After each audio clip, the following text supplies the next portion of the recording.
Hey everybody, it's Ronsley. Welcome to episode number 293 of Should I Start a Podcast? As business owners, starting your own podcast or our own podcast means lots of spinning plates and lots of moving parts.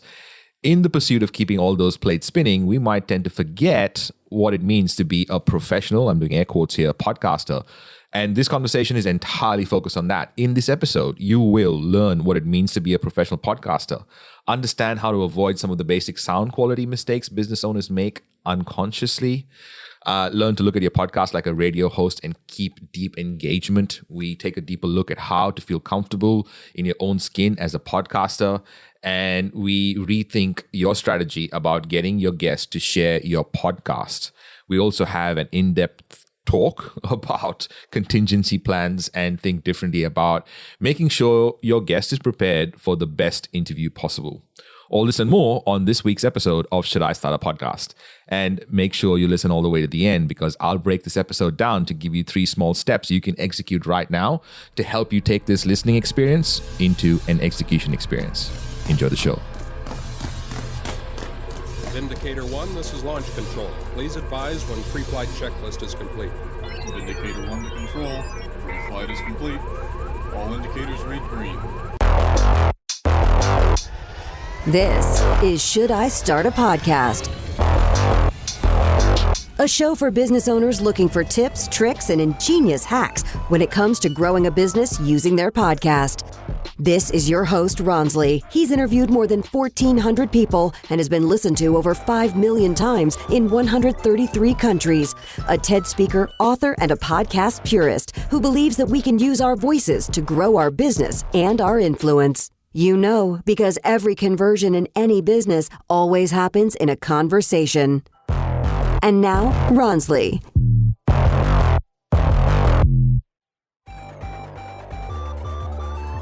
All right, ladies and gentlemen, we're going to talk about podcasting, and we'll talk about podcasting for business and professional podcasters. What does that look like, sound like? And I have a bunch of different ideas here, but what I'd love to do is just get an idea from the people here in the room, especially the people in the panel who are on here, but anyone in the room as well. What do you think of when someone says that's a professional podcast? What comes to mind for you? What are the different elements that make a podcast professional? You know, I listen to a lot of podcasts. I should probably say that I was a certified podcast junkie before I started my own. So I've seen all sorts of techniques and formulas throughout the years. And to me, a professional podcaster, once you break away from all of the technical pieces and parts, I truly believe it's somebody that shows up to that mic with an insane amount of curiosity and has done enough due diligence to navigate the interview and share what people came there for, but at the same time, keep the nuance that is genuine conversation in play through the whole thing. And to me, when I hear a podcast like that, I will show up week after week to hear it. I'm always aiming towards that. I don't know if I've hit the nail on the head, but that's my evaluation.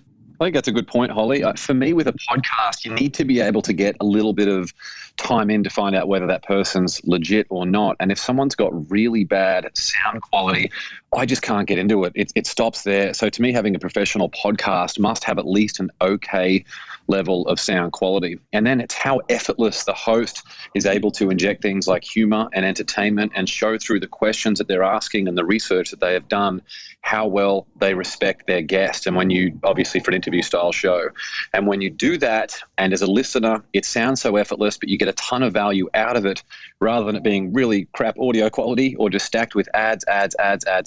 You know straight away that the host of that show is focusing on give. What are they doing to provide that transformation for their audience rather than trying to provide that transformation for their own bank account? Yeah, that's very true. And like Holly, I've jumped all around podcasts as a listener. And, you know, there's something that you just vibe with. It's almost like Clubhouse. When you hear the person's voice, you almost kind of know it really resonates. And sound quality, too, drives me nuts, James. It drives me absolutely up a wall, batty crazy. That being said, Gary Vee, who I adore, who has wonderful messaging, can oftentimes have literally the crappiest sound ever. And it's driven me crazy. I won't listen to those ones because if I can't physically hear the person he's interviewing, I won't listen to it. I'll move on to something I can. But it doesn't seem to impede him. And I don't want to write him and be like one of those people, but I'm also like, dude, you're Gary Vee. Get your sound dialed in. But he's also like, dude, I'm Gary Vee. I don't have to, I can do whatever I want. If you're not Gary Vee, get your sound dialed in. But let me say this. As somebody who was on television and did a ton of interviews to promote whatever series I was on, you'd have to do what's called radio tours. And the publicist for the network would get you all ready, and you have to get up at 4 a.m. and start at 5 a.m., at least on the West Coast, to start with the East Coast radio stations. And you would do like 30 radio station interviews in 3.5 hours. And they would have you on like these 10-minute chunks, and you do a quick thing. And the radio stations knew nothing about you or your show. They did not care. And it became really apparent, like, almost what a joke it was, you know? And I thought it was a really impractical way of networks to promote their shows. And obviously, I was on shows that weren't exciting. Like if I was on like the hit show, people would have been like, oh yeah, that show, we're glad to have you on. So that does make a difference too. But I have found being a podcaster that it really informed, like, I want to be completely knowledgeable on who I'm going to have on. And as a producer, I overproduce because that my experience with these, I'm telling you, these radios are like, hey, welcome to our radio station. Who is this? Anna Vacino? Like, I was like, shut up. I hate you. And these terrible DJs, like these horrible radio stations in morning shows, and they don't give a shit. I don't blame them. So I learned from that. And then I also, Vinny and I had a defining moment because we're always very prepared. Although you listen to us and we can like go on tangents and go off the rails, but we always bring it back in and we have very good chemistry. But we had on the author of, oh God, what is it called? Grain Brain, Dr. Perlmutter. And at one point we were interviewing him, and, you know, we're always fun and lighthearted, but we are asking serious questions and wanting to know the answer to this stuff, but we don't take it so seriously, if that makes sense. And he goes, wow, I was expecting you guys to be total fucking idiots. That's what he said. And we were, and we're like, well, glad we could pleasantly surprise you, because you can be fun and also knowledgeable at the same time. But I just wanted to share that. So the podcasts to me are the ones that are entertaining, plus they're like on their game, plus the sound quality, all those things. I'm going to leave now because Anna, I work in radio currently on a morning show. So, oh my God. I obviously didn't mean your station. I know, I'm just teasing. But I'm not wrong though. You know what I'm talking about. No, you know what it is? It's the old school radio guys' ego. I get it. I totally get it. But we've evolved now too, because now the world is very conversational, and what once worked then is not what works now. So I find there's a lot of similarities with morning radio now and podcasting. And you would probably say this as well, as what makes a podcast sound professional is, like James said, when it feels and sounds effortless, but it only gets to that point when the podcasters themselves feel comfortable. So oftentimes when you start, and it's something that everybody struggles with when they start, because this is the unknown, right? And you're trying to mimic, you're trying to replicate what everyone else is doing, and you're second guessing your every word and how it sounds, and you're over editing, and you don't feel comfortable yet in your own skin as a podcaster. So I think once you hit that point, and this is very important for everyone to realize, once you just feel comfortable, who am I going to show up as in this podcast? Who am I? And really think about, when people walk away from my podcast, why are they connecting to me? Yes, obviously the message is extremely important, but the message, you can find it anywhere. Why are they coming to your podcast? It's because of you. So what about you is going to really resonate and connect with your audience and listener, and draw them in as if you are just doing this podcast for them? They are your friend. They are on an equal level than you. Maybe they're even a level higher than you. Make them feel so special every time. And once you get comfortable with all of that, then it sounds effortless. And then you have real deep conversations. And of course, you're going to do the research and know what you're talking about. You're not going to half-ass it. Like, I do recall some of those interviews being shoved down our throats, and we didn't give a crap about this, but it was a sales thing. You know, it's a slippery slope when you are interviewing talent that has a prescription, if you will. Like, for example, I interviewed 2 different authors, and their whole media team, their PR team, sent me a list of appropriate questions. And that just makes like my toes curl, because then I realized that my interview is going to be A, formula, and be identical to every other piece of content that they show up at, every other podcast, every other LinkedIn Live, or wherever they're doing it. So it's a really hard thing. Sandy, I'm sure that you've run into that. Actually, I'm sure everybody here has run into that. And I personally like it to be from what I learn about the person. So I've always had to go back and say, look, I respect that you have all these questions. Would you entertain my version of what I'd like to ask, or at least some of the roads I'd like to go down? And if you approve that, I'd like to go that way. I'm sure you guys run into that too, right? I was going to say that to me, when I get those talking points and questions, that's the opportunity for me to make a very, very big difference. That's where I know I'm not going to ask any of those questions except for maybe one, because they're the questions that every single other person who has not done their research is going to ask. A lot of other hosts out there are going to say, wow, here are the questions that need to be asked. But if you truly want that person to share the content and you've asked them the same questions over and over again that they've answered over and over again, there's just no way that they're going to share that with their audience. So I look at those and do the complete opposite. But I think it's important to have that on there, because there are people, like people in radio predominantly, especially people who do the interviews that appear on both radio and podcast, where those ones who just simply don't have the time to be able to review a whole book, for example, can go in there and have something to at least feel a little bit more prepared. So it's just generally the sign of a good quality guest or someone who has a good team behind them when you do get those questions. And it's an opportunity for you as a podcast host to be able to really differentiate yourself from all the amateurs out there and establish a great relationship. You know what? That's the reason I opened up this conversation about professional podcasting. I bet that that person thinks that that is professional, because anytime someone listens to that, would land up listening to the exact same thing. So the message is the same. And someone put that into this person's head about how it's all about consistency, maybe, who knows? So that turns out to be in that person's head, a professional podcaster. When I thought about professional podcasting, I thought, how does all those things come together? Like, what needs to happen for those things to come together? And I was going on the lines of professional equals prepared plus trustworthy plus consistent. How prepared are you for the situation? How trustworthy are you in different ways, and how consistent in terms of how you show up?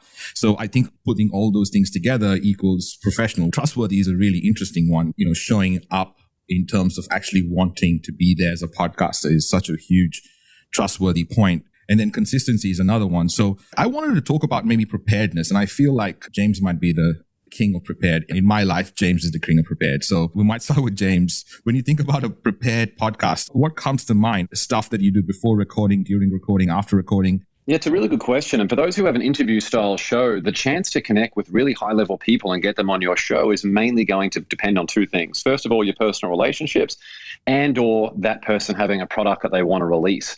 And at a minimum, if that person has got one book out, you want to make sure that you have read that book, given it a really good read. Then I think it's important to listen to at least 2 or 3 podcasts that person has been on. And in the lead up to doing the interview, I like listening to the podcast because it gives me ideas of what questions are they being asked regularly, which is something that I will never ask. You might ask a question where the person felt like they had more, but the interviewer didn't really go in because they were busy focused on their next question rather than having an organic conversation. And for those people who are just super time poor and you just feel like you absolutely cannot get through that book, grab the printed version of the book. And even if you just read like the headings of each chapter and then read the first and last sentence of each paragraph as well as the headings, you'll get through a book in an hour and you will know that book very well. And there is no way that the interviewee will know that you haven't read that book cover to cover. And absolute worst case scenario, if there's nothing else you can do, go and find their book on Amazon and click the look inside button. And that will give you an idea of about 10 pages that you can quickly scroll through to be able to structure a question that says, in your book, I noticed you mentioned that. And that is a way that you can show that you've got the respect for that person. So in addition to reading the book and watching a TED Talk or listening to that person who's appeared on a bunch of different podcasts to help you shape the research that you're doing to get those questions ready, another thing that I do is in the lead up to that interview, I am listening to that person's voice, mainly in an interview style if they've been on a podcast, because I want this to be like we've already been having this conversation, like this person is in my head. I want to know their style. I want to know how they answer questions. I want to have that feeling like they're a friend or part of the family. And that means that you can present it as a clean slate because you don't want all the gold to happen before you press record. And it means that you automatically feel like you know that person really well, even if they have never heard of you. So there's some of the things that I do on the preparation side, as well as things that you can automate around calendar invites, letting them know if there's perhaps some regular questions that you include or something that's going to catch them off guard. They're just a few things on the preparation side. And I feel like we can't mention preparation without thinking about what is your intent for having that person to help them grow your show. And that's going to be the assets that you give them afterwards, which might include them being able to refer you to a friend of theirs who can then be another guest on your show, which is just a great way to organically build your network. So that's just a few things on the preparation side. You know, everybody's workflow is different. My email inbox is the lifeblood of my entire schedule. So if there's some other way that you're confirming with me that doesn't involve sending an automated email, or texting is good too, but I like getting that communication, because I'll have something on my calendar, and if someone doesn't show up for it, or I'm like, are we confirmed? Or if they're running a few minutes late, I'm always on the Lombardi time where on time is late. So I try to be a few minutes early. This Clubhouse accepted. But no, I just feel like confirming that stuff and really communicating with your guests, especially if it's an important one that you're really excited to have on. You cannot over confirm. Like, you can overproduce your show creatively, but you can't overproduce your show from the perspective of being prepared. Like, continue to be prepared. And because there's still going to be stuff that falls through the cracks, or, oh crap, you're still going to hang up with them and be like, oh crap, I meant to ask them this one question. And now you have a reason to invite them back because there's more stuff you want to cover. But we've all done it. And you want to just basically get all your ducks in a row as much as you can so you don't lose your mind.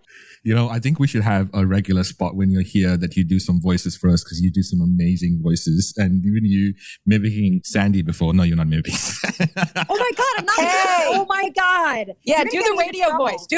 Do Anna. Do the old school 80s radio morning show guy. Oh, the guy, hey, it's here. We're going to have the thing coming right up.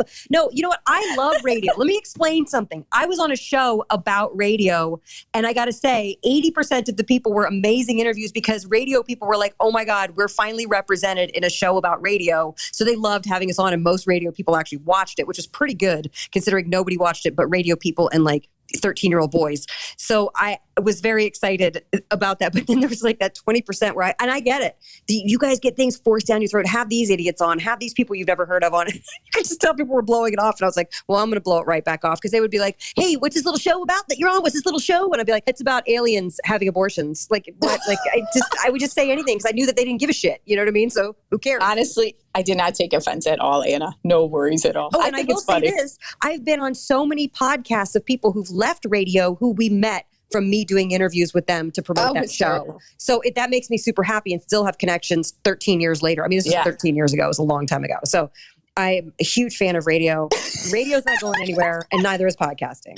But assholes are also not going anywhere, and you have to put up with them, no matter what field you're in. Circling back around to preparation, Anna, you would probably agree with this too. If you are a different side of preparation that comes to mind for me is sometimes people, podcasters, overthink, like script out every word that they say, which is fine, I guess, to write a script. But sometimes it sounds like you're writing a script and you're not really showing the true personality of who you are. It's not conversational. So I would just say, yes, of course, script out have some thoughts in what the podcast is going to sound like. But if you overwrite a podcast, might sound like you're reading a script. I don't know if you guys know this character, but there was a movie called The Incredibles. And there was this character called Edna Mole. And her line is, luck favors the prepared. And I will tell you, if I can get my guest to carve out 15 minutes for a discovery call, they can't always do it. I respect that. Along with what James said, listen to podcasts, read their book. I do a LinkedIn scrape if that's available. I believe that if I do my research and I make my list of questions, they don't have to be really long. Maybe they're just topics. Then I'm ready for anything. And in the event that they go off script in some way, they go down some crazy road or whatever, I know that I could probably handle anything that gets thrown at me. So in the wise words of Edna Mole, luck favors the prepared. Yes, once again, I completely agree with everyone. And one thing I'd like to add is if you use something like Squadcast or Riverside or something like that, because this is something that's happened to me, is to make sure that your guests know exactly they have to follow the link, and that link will take them straight to the interview, because I've had cases where people don't actually realize that. They're used to Zoom, but not necessarily something like Squadcast or Riverside. And then just a thought on the being prepared and scripted. So I also try and do a discovery call, definitely, especially with people that have very little information available online. This is not always possible, but most of the time it really helps to just understand what we can focus on in the episode to make it as valuable as possible. And I do actually write like a kind of outline, which I send to my guests. They don't always read this, which is fair enough, but it's just to show where I want the episode to lead to, and especially the key takeaways. And I find that having it like that outline, you can easily then come back to the topic, even if you divert and maybe discuss something that you didn't think you were going to discuss. So I would definitely recommend having some preparation done, although like a full script is not necessary. And especially if you do video, it's a bit awkward if you're there reading from a piece of paper. And I've been there, so believe me. Hey, this is Sandy Waters. I'm a radio host for over 20 years and help people sound better on their podcast. I'm on the inside of We Are Podcast members, or as we like to call it, the Whamly. If you were thinking about growing that business using your podcast and your online presence, come join us on the inside. I would love to meet you. James and Ronsley, they coach us to get those recurring results in our business. If you want that roadmap, which we all follow to get those recurring results, you can download it at roadmap.wearepodcast.com. Now, here's Ronsley. So it's really fascinating. I love how everyone focused on these really interesting things, from reading people's books to consuming 3 other podcasts, asking your guests for other contacts that can grow your show, other ways that you can grow your show. LinkedIn Scrape was a great one by Holly, but I loved James's hack on reading the book in under an hour, where you go through the chapters and read the first paragraph and the last paragraph. Because if you're an author, you know this, that they summarize the chapter in the last paragraph and they do the intro in the first paragraph. That is fucking genius. James, for the win. That was really good. When I think about being prepared for an episode, I feel like it's having the 1, 2, 3, 4 in your head is a good idea. The 1, 2, 3, 4 is 1, call to action for that episode, whatever that lands up being. 2, call to engagements, and call to action is different. Call to action is getting your audience to do something. Call to engagement is asking your audience for what they think about what you just covered. So you're engaging your audience with your content. So 1, call to action, 2, call to engagements. 3 topics to cover. And I think Holly was talking about that, having those 3 topics just in the back of your mind, but having 3 topics to cover and having 4 questions to ask. And if you have this 1, 2, 3, 4 before you go into any episode, whether you're recording solo or you're recording with a guest or a bunch of guests, or, even if you're doing a Clubhouse panel like this. So having that at the back of your mind before you go into an episode helps with being prepared. I would love from Katharina, because you mentioned this, what things do you let your guests know to make sure that they can connect properly, or they're doing that connection piece, right? So the procedure to connect. What are you mentioning to them? Because I think that is a really good point, which I have turned up on stuff and didn't know how things worked and left because I didn't know how to work and operate things. But Katharina, what stuff do you have in your procedure to connect with your guest?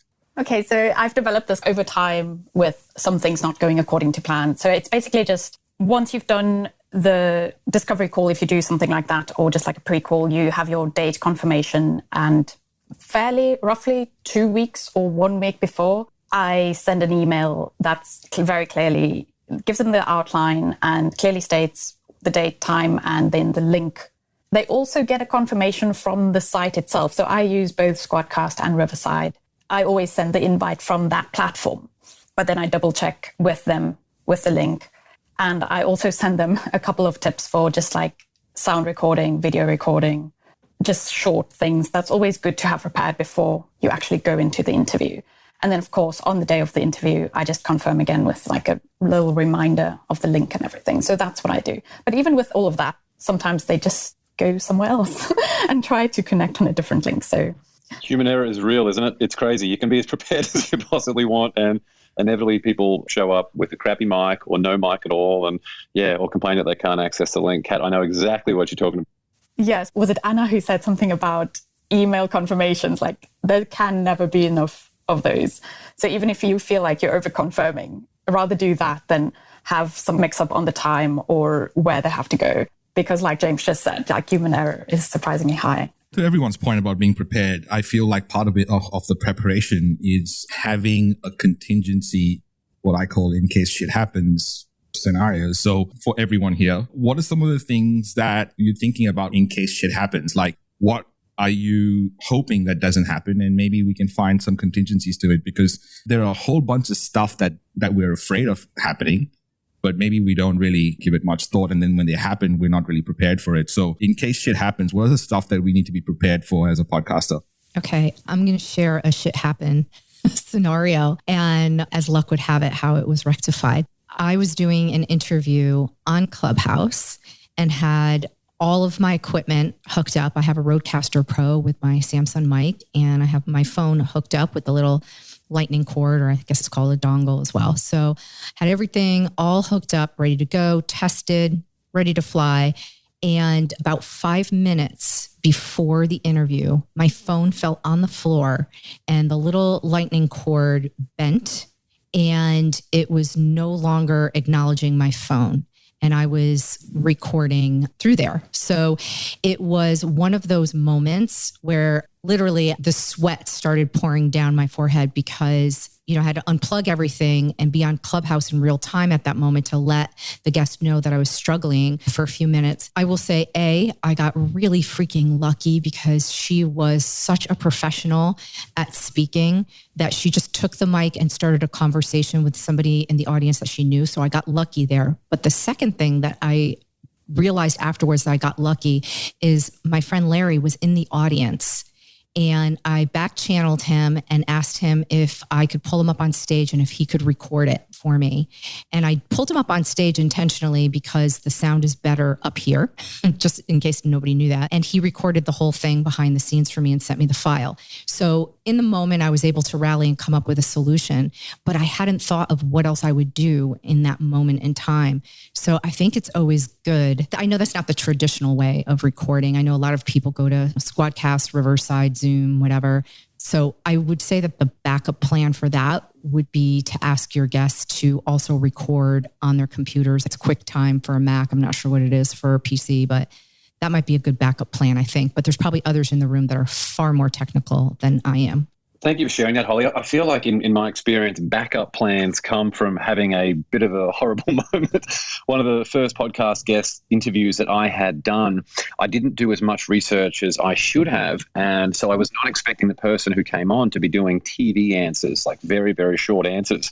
And even with the preparation that I had done that I thought was fairly thorough, we were out of questions in about 20 minutes. And I was like, oh my God, even with just, it was the way that the person was answering them, I was like, oh no, there is just no way to be able to continue this. Now, for literally every single interview I do, I have a backup of about 10 additional questions just to go into in the event that the person does do TV answers, so we can keep the interview going towards just a longer, something that stays truer to the other episodes and things that I have done. So that is one thing for me, is having backup questions for every single interview as a result of having learned that the hard way.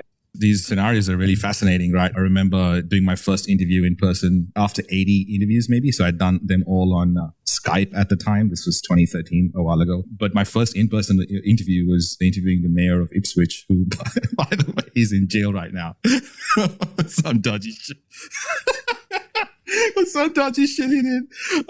But the point is, it was so different to everything else. Even though I was prepared, I was not prepared to have those questions and not talk to someone and read the questions at the same time. It was just this really interesting dynamic, but being prepared is really fascinating. I wonder whether Manny had something to add to this conversation. Manny? Hey, Ronsley, first of all, I'm never going on your show just for the sake of just taking a chance of going to jail myself. But yeah, it's funny. I'm just alluding to what Holly and both James said. It's so true. You learn to over-prepare because of nightmares that have transpired.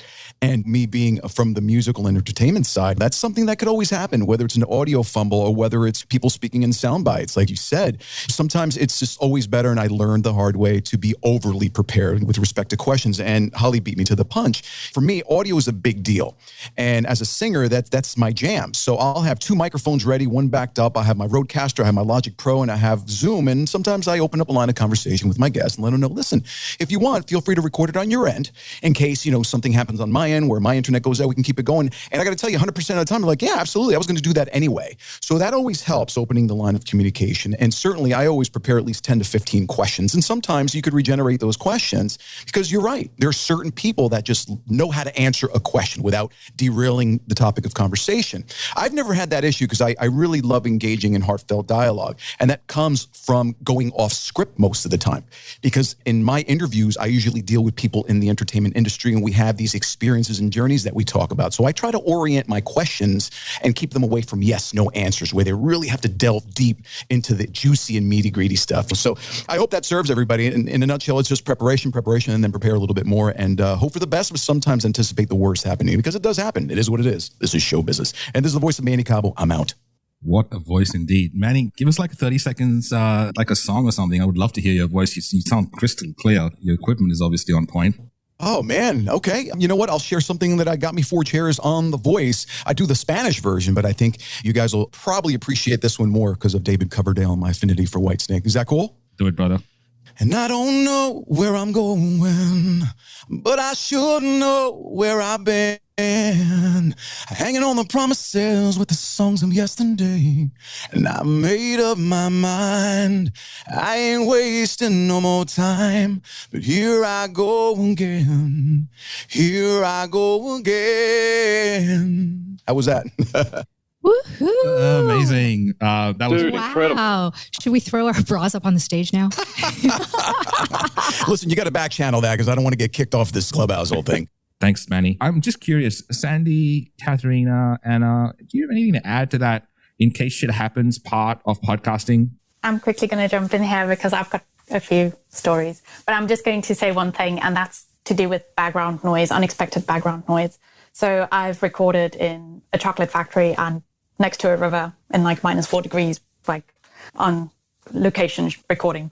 But anyway, so sometimes there are some sounds that you don't expect. And the best thing to do, even like online, you have like a dog barking or something else happening, is simply to contextualize in the episode if you can't edit it out. So I thought that was quite an important point to make and something that can happen easily. So yes, that's what I wanted to add. And then of course, if anything else goes wrong in terms of like something to do with the actual recording quality, then you just hope that your editing skills is good enough to make something worth listening out of that. And that's going back to the sound quality thing. But yeah, just thought I'd add those. That context one is so big, Kat. What a great point. I mean, a number of times my daughter comes running in and someone said to me the other day, like, why didn't you actually we could have kept that as part of the interview and to provide a bit of context and a bit of a lighthearted thing. And I was like, wow, that's a brilliant, brilliant point, rather than getting so stressed about it internally, putting it out there for some context, everyone understands. Yes, and it actually makes the episode not more enjoyable, but it does add a unique element to it. And it's funny because it's something I just thought about before this conversation is the more unique elements there are to an episode, the more memorable it's going to be for an audience. So yeah, I always remember those ones though, where things happen that you just don't expect, but then it's naturally integrated.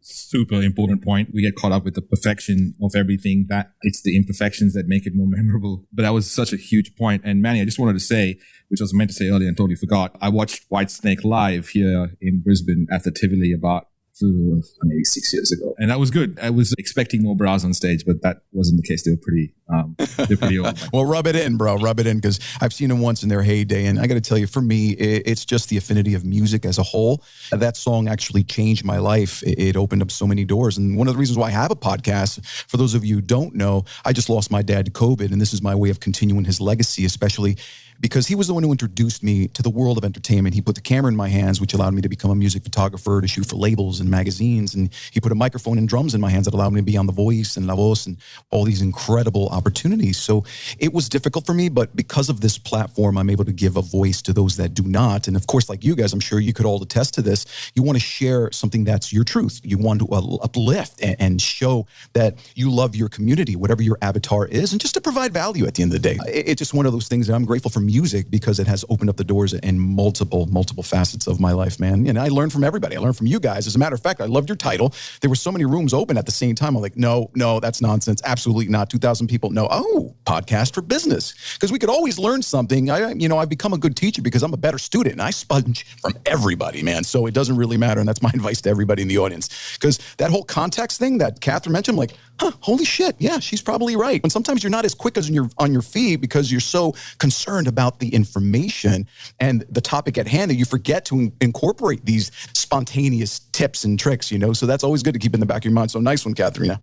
Yeah, and to the point about having Sophie's voice on there. One of our first podcasts that Amplify did, she was a lawyer and her daughter was maybe 4 or 5 years old, and we got her to record the outro. And I promise you that is by far the thing that got her the most amount of listens, or even we get responses saying that people would rewind that outro just to listen to that again. So, hey, cat videos on YouTube and these voices, for sure, different voices on your podcast totally help. All right, gentlemen and gentle ladies, this has been a little slice of heaven. Thank you for your time. We'll see you next week. Same bat channel, same bat place, same bat time. Manny, it was great to hear your voice and contribute to the conversation. James, brother, as always, what a pleasure. Holly, Anna, thank you for showing up here every week. And Sandy, Katharina, please show up again. We'd love to have you at this time slot. All right, people. Much love. Amazing, right? Well, now that you've listened to this episode, here are 3 things I would love you to do. 3 small steps that will help you become more of a professional podcaster. Number 1 is most important, obviously. So number 1, be serious about your podcast. Keep trying to be better, and I'd love for you to commit to that. What does that look like? That means every time, this is really interesting, right? Every time I've asked someone when they've told me that their show has grown in listeners, they say this one thing, that it's started to happen as soon as they started taking their podcast seriously, which means you put the best podcast episode you can out there week in, week out, and you keep getting better week in, week out. That's number 1. Commit to being serious about your podcast.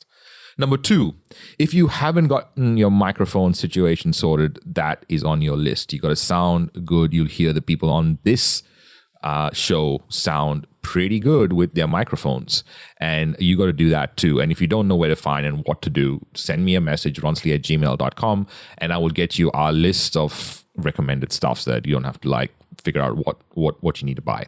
That's number 2.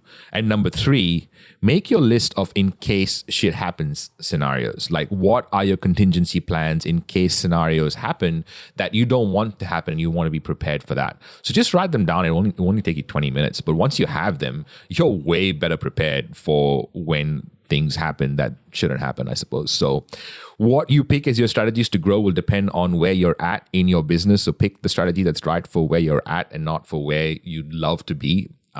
These are 3 small steps that if you execute, irrespective of where you're at in your business and podcasting journey, will make a huge impact in you making your podcast more profitable and more impactful. If this is the first episode you've listened to all the way to the end, or if you are a regular, thank you. I love that you're here. Check out our back catalog on shouldiStartAPodcast.com. Subscribe to the show and give me a rating and review. It really helps us get found. And if you are a business owner and want to join others like you in a group where we share tactics and ideas on what's working or not for us when it comes to using our podcast in the best possible way for our business, go to wearepodcast.com/group. It is free. We'd love to see you in there. And finally, We Are Podcast 2022 is happening this year. It's in Brisbane, November 10th and 11th. We've confirmed the dates. They're the first to hear. For the latest announcements on Australia's first podcasting conference, we've been doing this since 2015. For business owners who have a podcast, join the free group, wearepodcast.com/group. Stay tuned next week when we are going to cover how to sustain your podcast, both creatively as well as financially. It's going to be a really cool episode. So don't forget to subscribe to the show to get that episode as soon as it gets released. Until then, much love. All right. So you stayed till the end. You found this useful, and you have a business or you have a podcast and a business, and you kind of want to make it work for you and grow your business using this podcast. Well, you know what? That's something that I have helped thousands of people do and thousands of businesses do in different forms, through an agency in a one-on-one fashion, through a conference, in a group, and obviously in courses and stuff. So please, I want to be able to give you something that you can use to get recurring results in your business using a podcast. We call it the Recurring Results Roadmap. It is years of putting this in practice. It is the blueprint to get results and recurring results using a podcast. If you'd like that, send me a message, ronsley@gmail.com. I want to hear from you. I want to hear your voice, or want to hear from you. So if you've listened to this and you want that roadmap, please send me an email, ronsley@gmail.com. I want to hear from you. Much love. I'll see you in the next episode.